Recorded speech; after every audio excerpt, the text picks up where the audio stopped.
Hey guys, it's Stephanie from Janku, and today I'm going to show you some really cool tricks you can do with font and Inkscape. So I'm going to start off with typing a word here. Let's just type hello.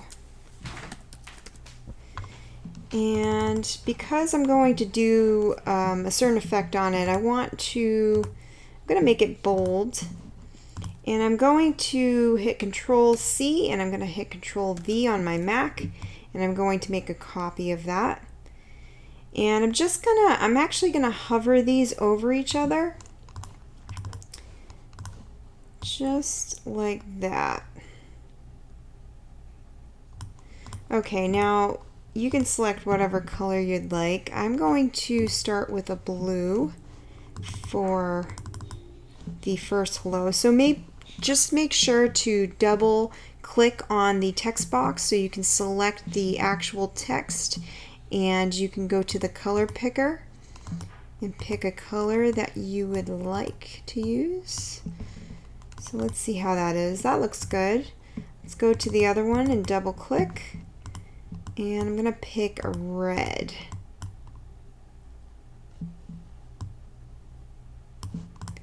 See, I guess that's more of a pink. Let's do something like that. Okay, so we got our two colors. The next thing I'm going to do is I'm going to select both of these different words, and then I'm going to go to Path and Object to Path to make these separate words or separate letters separate objects, and I'm going to ungroup them. Alright, so the next part of this is selecting, make sure to ungroup both hellos so that when I click on these letters individually, they're again like they're separate objects. So I'm going to select on the H's first, and I can do that by holding down Shift and clicking on both H's. Then I'm going to go to Extensions and go to Generate from Path. And that's where I'm going to go to Interpolate. So currently I have it on an exponent of 0. I'm going to do, let's say, 15 steps, and I have it on method 1, and I'm going to have a checkbox right over here on the Interpolate style. I'm going to click Live Preview, and you get this cool gradient effect. So I'm just going to apply that.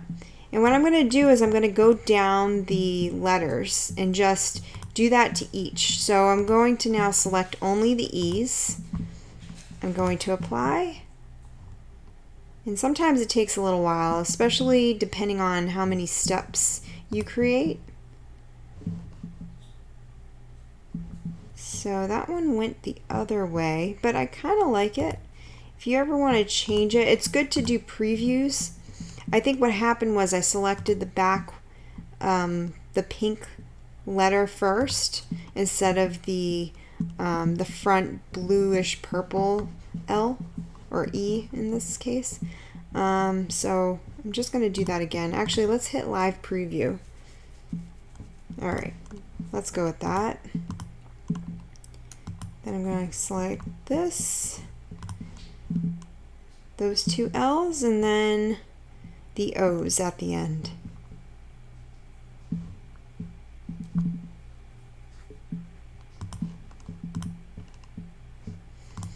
All right.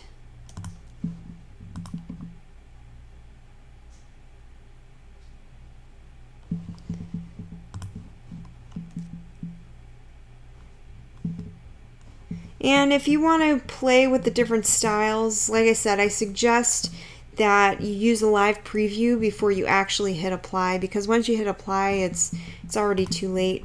But if you go and select each of these letters now and select ungroup, you're going to notice that there's a bunch of different layers to this that creates that gradient look, and the colors that it changes to get all these in-between colors, which is really cool.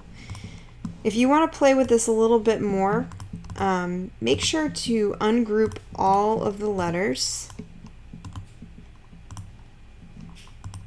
You might have to do that individually.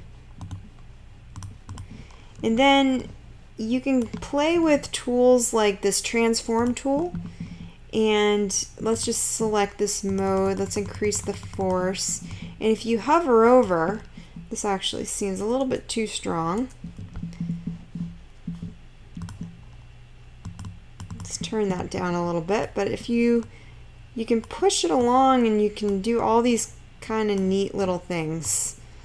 So I don't know, these are just some additional fun effects you can do with your fonts in Inkscape. There's so many other extensions, but the Interpolate function is one of my favorites. So thank you for tuning in. Check in on this channel every Wednesday for new Inkscape videos.